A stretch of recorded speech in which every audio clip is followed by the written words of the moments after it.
And so it is, beloved masters,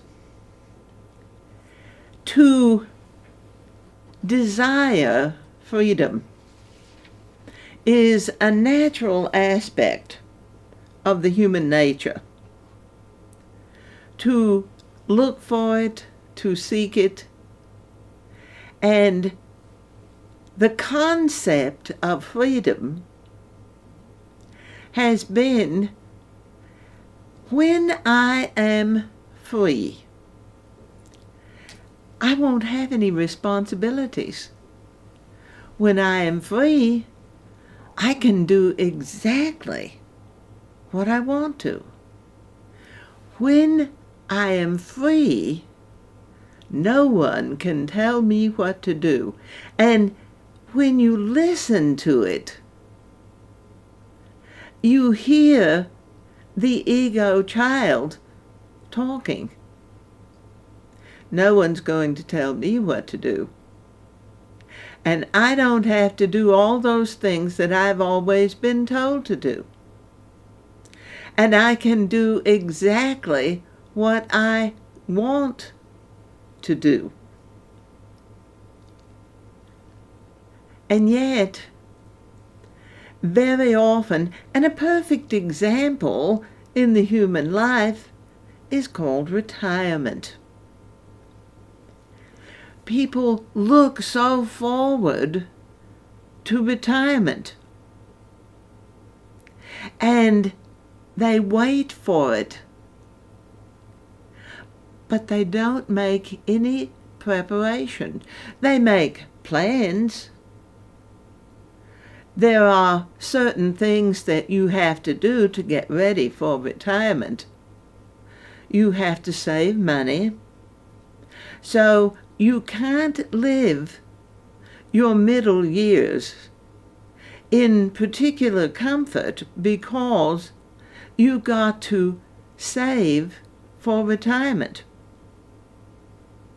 And as we have mentioned before, the Social Security system was based on the fact that the average person only lives about 1.5 to 2 years after retirement. So the Social Security system was set up with the plan that you wouldn't really get to take advantage of all the money that you put back over the years because you wouldn't live that long. So, tightening the belt during the middle years to save for, quote unquote, old age, only to find that by the time you reach retirement, the numbers on which you based your savings have magnified, sometimes quadrupled from what you were told it would be to care for yourself in your latter days. Now, beloved masters, we keep reminding you that death was never a necessity. And so one of the startling changes that's coming in these times, people are beginning to live longer. But it is, beloved masters, it isn't just quantity, but the necessity for quality that is so important. And quality of life has not been stressed. Just, can you keep on living? Because there are judgments against death, pro and con. There are the judgments of I don't want to die, I want to live a long life. And there are the judgments, I can't get out of here quick enough.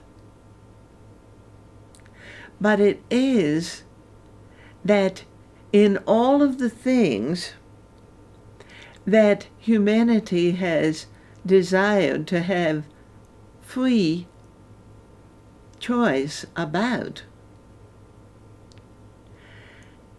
ending the life is still a point of conflict that so many have an opinion about, that if someone would decide that they want to end their life, either in a medical way or by the terminology suicide, it is that they're not allowed to. It's illegal to take your own life. Now, what are they going to do, beloved masters? Are they going to put your corpse on the witness stand and accuse you of taking your own life? Will you be tried as people have been tried by the spirit of what is called religion? And so, beloved masters, when you are free, it comes not necessarily with a price, but certainly with an acute awareness of the fact that you're free. The fact that you are capable of making your own choices. The fact that you don't have to ask anyone else, is this all right? The vulnerability of freedom, that sense of being exposed. I am free. And it is as though every facade, every armament, everything with which I have hidden myself is now gone. I feel very vulnerable, like a small bug on a large sheet of white paper. But you're not small. And the truth of it is, beloved masters, as you learn how to be free in love,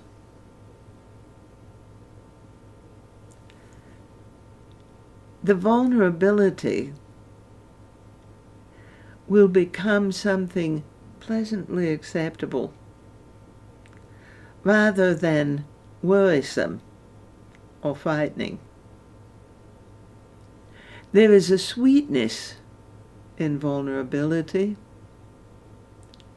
It allows you to be exposed to love without a condition, without any resistance. It allows the love to permeate the cells of your physical body. It allows the love to flow in your veins.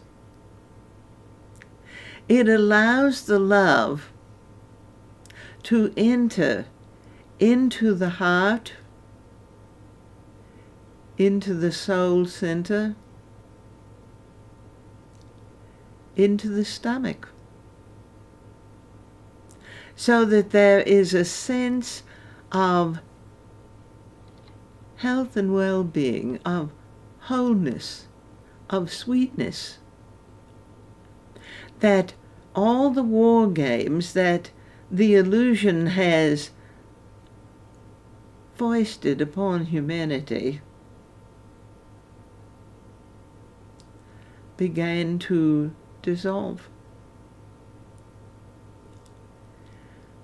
Death is no longer the grim reaper, but change becomes an unlimited opportunity for growth.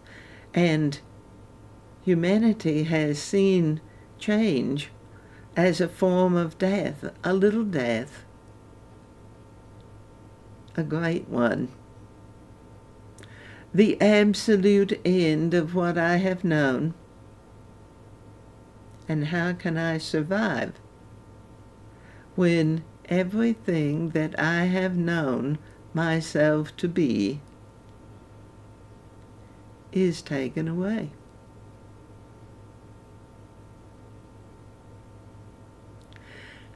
And there you stand in the vulnerability of your freedom, absolutely powerfully free to make the choices for your life. And no one dictates what you have to do. And suddenly you began to become aware of how rebellion has been that which keeps your spine upright. And when suddenly you have the absolute freedom to make your own choices, there's no war. There is nothing to rebel against. Where is the starch that keeps you stiff, upright, going, stiff upper lip, stiff neck? And it is, beloved masters, into the goddess, into the world of masculine rigidity, of male muscle, of unyielding tenacity to keep going when war is reigning all around you, into the goddess, in love, to bring a remembrance and an understanding of the gentleness of freedom. Countries fight to be free of their oppressors. People fight to be free of the wrongs of life, the miscreations. And yet, beloved masters, when you give yourself permission to be free, no longer to fight for it, but to accept it, to allow it. Because freedom is a tool that belongs to each one. Lifetimes of indoctrination, especially in the parental order, where virtually everyone on the planet Earth has become a child, waiting for the parent to say something. Do this, don't do that. Get the chores done. There'll be no fun until the chores are done. Do the right thing. And the child is not always completely clear what the right thing is, at least what the parent figure has in mind as to what the right thing is. The parent, mother, father, doctor, lawyer, high official of the town, of the land, of the state, the church, authority figures that have assigned themselves the ability to mete out freedom when you measure up, and to take it away when you don't. And there was a certain amount of safety in not having to think about what the appropriate actions might be. Just let someone else tell you what it is, and then attempt to perform according to their perspective. But it is, beloved masters,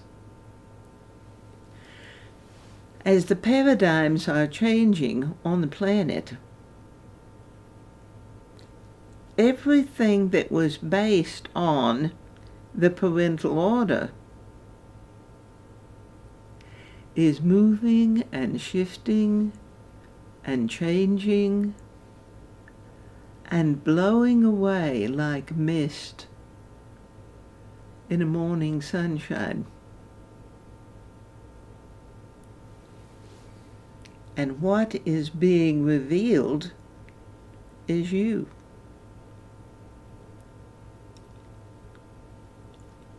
You. Not you all alone,